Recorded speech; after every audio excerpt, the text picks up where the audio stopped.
Hello fellow adventurers, welcome to Artistic Adventures. We're going to start a new series today, and the series is going to be focused on face-ups because a lot of you guys have suggested to me that you would like to see something that's a little bit more slow motion so that you can see more detail about how it's done. And I know a lot of times I do this, I fast forward through some of that work, and a lot of other people do that too. So it's too long to try to do a slowed down version of the entire process. So I'm going to break it up into segments and make that a series, and then you can watch the series in slowed down version that will give you a little more idea of the details used. So the first thing I want to talk about in this video will be concentrated on the prep work that you do, choosing your doll, prepping the face, and then we're probably going to do some contouring before we get into any other types of painting of the face. So this will be focused on Monster High dolls. They have a lot of potential for their faces because they're not very expressive. They have kind of a neutral expression, and that means that you can use them and paint your own type of expression or make them into characters that you want to make them into. So the one thing I want you to think about if you're thinking about purchasing these dolls, I've actually purchased mine in lots on eBay, so they're used and they come in really varying degrees of condition. Sometimes they have glows, sometimes they don't. They might be missing a body part, their hair might be messed up. And that doesn't really matter for me because I can remake them as long as I have enough spare body parts or whatever. And I usually tend to make their hair, so that's even, another thing I don't really worry about is the shape of their hair. But I do want to show you the difference in their faces. I tend to use Draculaura a lot, and the reason is the shape of her eyes. And I'm going to focus in a little bit so you can see this a little bit better and get that.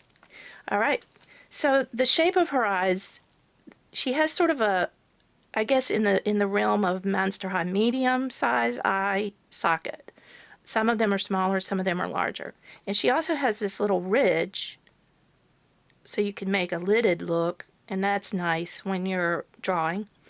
And her brow is not too far, well, it's a little bit higher than some, but not too far from the eye socket.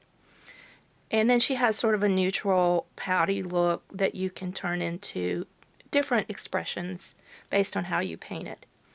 And I want to show you the difference in the eyes of her and this doll. This is a Gula doll. And if you can tell, Gula's eyes are very narrow and her brow overhangs. There's no ridge that's part of the plastic mold. So doing her eyes is a little more challenging unless you have a specific look. I sort of think she looks kind of alien. I don't know. You may not, but maybe it's the gray tone of her skin. But with those eyes sort of slanted and the way they're small and the lowering brow, to me she kind of looks a little bit alien and a little bit more difficult to work with the shape of the eyes. But you can, and the other thing is with the color of her skin, you may want to change that and not have it be gray. So I'm going to show you in a later video how to use pastels to kind of change the color of her skin a little bit and make it a little more realistic in case you want to use this doll. Now, Draculaura is really pink and light-skinned, and you can also use that same technique if you wanted to darken up her skin. She does have pointed ears, so you have to think about that if you're going for a certain type of doll that is not a vampire or a fairy or whatever. So the other doll I really like is Cleo Denial. She also has the sort of same look as Draculaura in terms of her eye socket, and I love the color of her skin. And you could take her skin even a little bit darker or lighter depending on the type of doll that you want to make. So I like her. She has sort of that nice Egyptian tan and could be used for a variety of doll characters. Now Claudine, who has beautiful skin and nice eye sockets, has one issue, and that is she has ears. So as you know, I tend to remove my doll's hairs because I'm going to make wigs for them. So what I do is remove the hair, then I cut the ears off even with the scalp, and then when I use a wig cap, this is like a wig cap that I've made for another doll, that's going to cover up the ear sockets. So you can use this doll and get rid of the ears. She also has fangs, and there's another doll that has fangs and is grinning, and the fangs are actually raised on the teeth. So you have to think about that. What I do is carve the top of those fangs off of the teeth with an X-Acto, but it's not really easy to do. So this doll is really easy to work with. You can get rid of the fangs just by pulling the color off. So that's kind of a look at there's lots of different Monster High dolls, and they're not all alike. Their foot sizes are not all alike, they're not all the same height, etc. So let's start talking now about how we would prep the doll.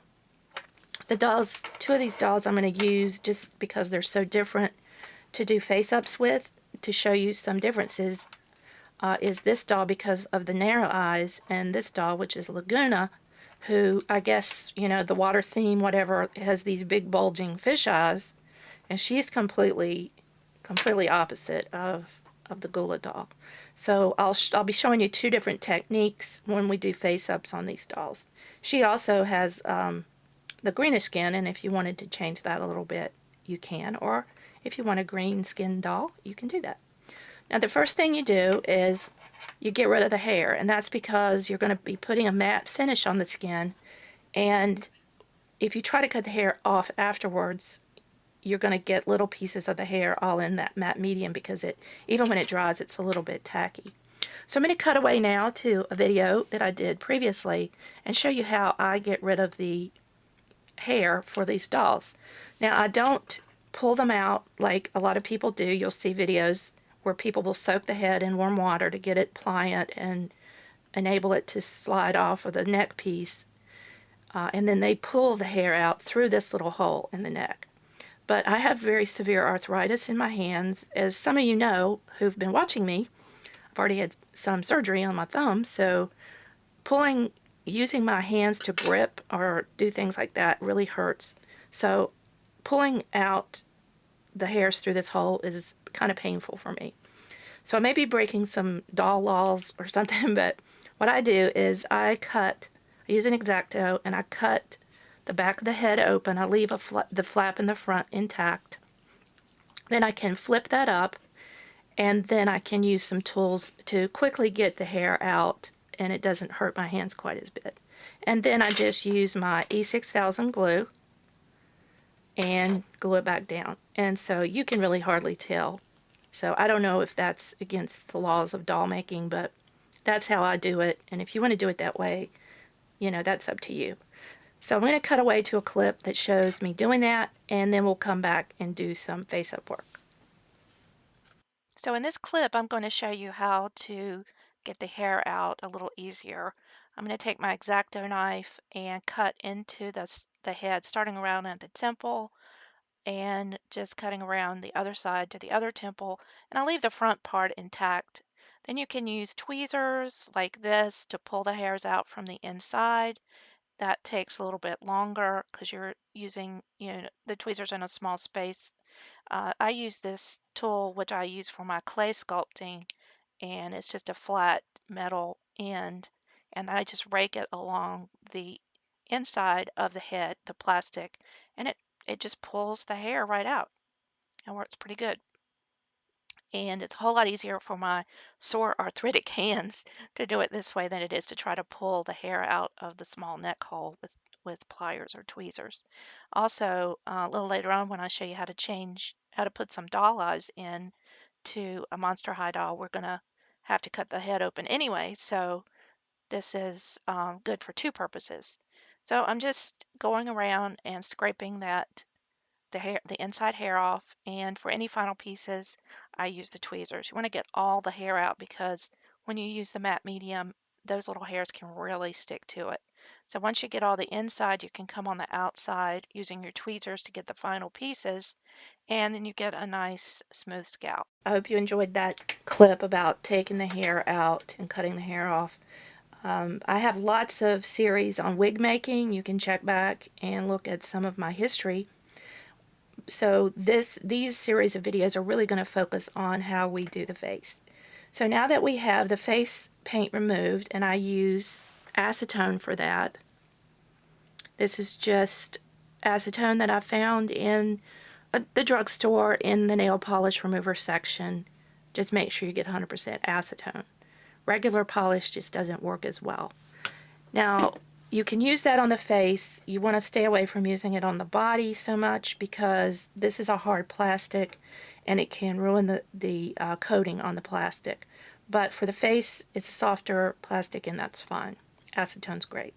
If you have dirt on the body, you might try just using soap and water or just maybe regular fingernail polish that doesn't have the acetone in it. Okay, so now we've got the face cleaned off, and what you want to do is prepare a canvas for your watercolor pencils and your pastel chalks. There are lots of things you can use. I know a lot of people use Mr. Super Clear, which is a spray, and it's sort of the standard that people use in the doll industry, but it's very toxic, and the places that I've seen for you to buy it really either overseas, which take it forever to get here, or through Amazon. If you use it, you have to use a respirator mask, and I would even suggest doing it outside. I don't really care to use that, so I've been using this Liquitex Matte Medium, and there's two ways to apply this. The first coat you can put on easily with a brush. And if you pour it out, you'll see it's fairly thick. So just pour some out on a piece of aluminum foil, use your brush, and evenly coat the doll. Now I do use downward strokes like this so that all the strokes are the same. I don't go like this and then like this and like that. So once you get it on there, just go back over it and make sure all the strokes are down, and that gives you a nice smooth finish. Now this doll I've already done a coat on so you can see how it looks. It's got a little bit of a shine to it, and if you touch it, it's slightly tacky. For that reason, you want to keep your hands off of it after you put this on. I tend to use a white glove, cotton glove, on my left hand. And you can buy these in bulk on Amazon. And I tend to hold her just like this when I'm doing the face up. If you don't have the cotton glove, you might want to wrap some tissue paper around there to hold or whatever. Just do that because I work on these over time and I'm not always, having the same things on my fingers. So if you do this, even as hard as you try not to, you tend to get some dirt around in this area. So that's really the prep work. If you prefer to use an airbrush, which I do have an airbrush, and I use this for subsequent layers after I've put some paints and chalks and watercolor pencils on the doll, because if you try to brush it on, especially the pastels, it might make it, it will make it clump up and it won't go on. So you can use an airbrush, and I do thin this down a little bit with a few drops of water so that it goes through here more easily. This is pretty thick. When you stop using it, you definitely want to clean this out with acetone because this hardens inside here and makes it not work. So just remember that. Once I put this first coat on, I do end up putting maybe one, maybe two, depending on how it goes, additional coats on as I work. And we'll show you that in a later video when we're putting the paint on. But for now, if you do a spray coating, you might want to put more than one, like maybe 3 coats, and let them dry in between. When I put this on with a brush, it's pretty thick, and I usually just put 1 coat on. Alright, so that part is done. Then if it's humid or, maybe raining outside or whatever, you might want to let this dry inside with some lights on it and give it a little bit of heat, and that way it won't bubble up. I haven't had a large problem with that, but I have read some people who have, so just giving you a little hint, maybe put it under a lamp or something. And I did let this dry overnight. It does dry pretty fast. You might not need to let it dry overnight, especially with the airbrush. It tends to dry really fast, and you could probably put it on every 30 minutes if you're doing it that way. Now, let's talk about contouring, and if you wanted to change the color of this doll's face some. I use my pastels specifically for that. Now let's talk about how you prepare the pastels. These are chalk pastels. Let's make sure I've got them all in focus there. So what I do is I'll have some little pieces. I'll take my X-Acto or a sharp knife, and then I just scrape down the side like that. And that gives you some powder that you can use. Now the finer the powder, the better. So make sure you don't have any huge chunks in the part that you pull off. So that's white. I'm going to use some beige color because I'm going to make her face a little bit darker. I'm also going to use a couple of brown colors.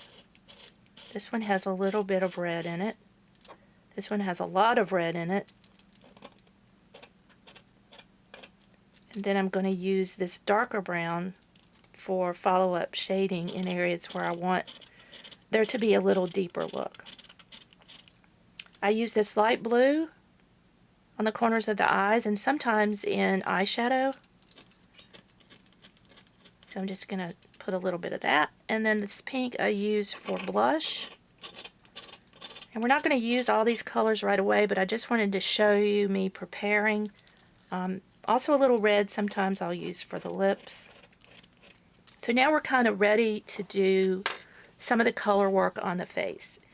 And as I said, for this video, I'm just going to do contours, and then we'll come back later and do some more colors, drawing eyes, lips, etc. Alright, so use your makeup skills. Let's get in here a little bit closer. Sorry about that. Okay, I think we got her in focus now. So I use actually makeup brushes for this. So I've got some kind of fluffy brushes. I have this one brush that's smaller that I use for small spots. And this is a more dense brush that I can use if I want to get into a place and apply color fairly thickly. So I'm going to start with this brush. These work better because they are fluffy and they're not like paintbrushes that tend to be thin. They're fairly thick, and I think they apply the chalk color a whole lot better. So I'm going to go in with some of this brown, this sort of tan color, off-white, and I mix in some white too with that. And what I'm doing is just trying to get a little bit more of a matte color, less blue color finish on the skin. And I'm going all the way around to the back of the head. Now if you change the skin a lot, if you change the color a whole lot on the face, you're going to have to change the color of the body, since the body, you know, the hands, legs are probably going to show in whatever costume that you have. I'm not going to be changing that much, so I'm not going to get into changing this doll, the color of her face. So once I go over and put this sort of mix of beige and white down, you can see it's slightly dented into that blue grayish color. Not completely, but we got to put layers on. Now, when I do makeup, and I really love makeup, it's another one of my fun things that I like to do because I view it as art.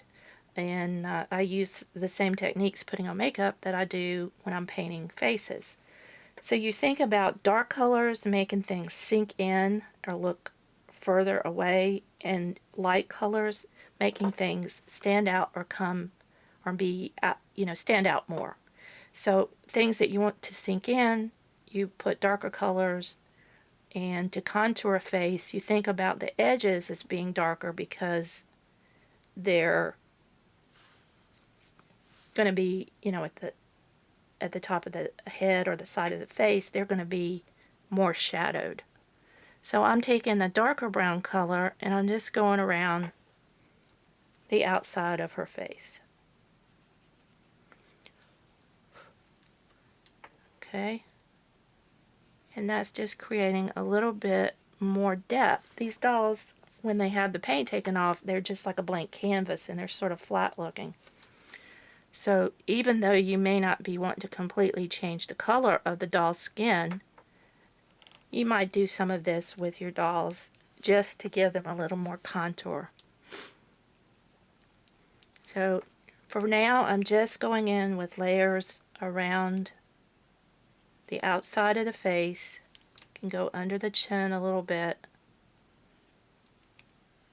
and across the top of the forehead, and you can start to see some depth coming into the face. Now we're going to continue to layer as we do this whole process. This is just the base for right now.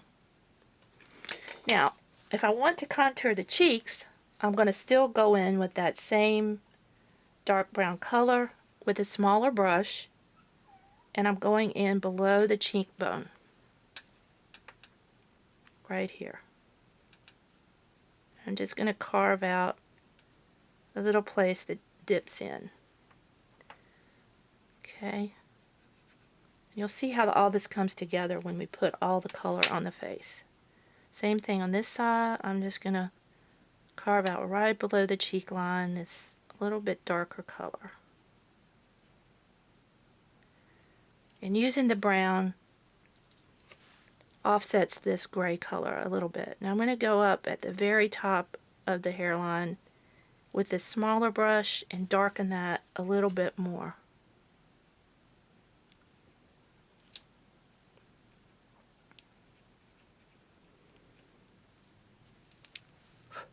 Now when you blow the excess off of here, don't blow towards your palette.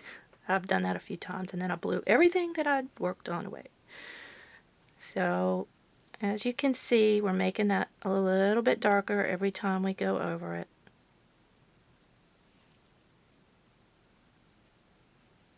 Now I'm also going to color in to the inner part of the ear with that darker brown, just on the inside there, like that. Okay.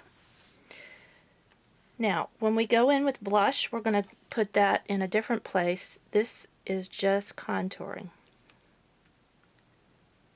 and we may add more as we go along, but right now we've got a pretty good base to start with. Now if you want to add some white to the forehead to make it come out more, you can do that just right in the center there.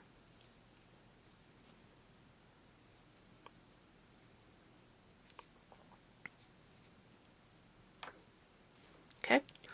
Alright, that's the basics. So we've got this contoured face, and in upcoming videos we're going to work on adding more color to the face and working on the eyes, the lips, the nose, etc.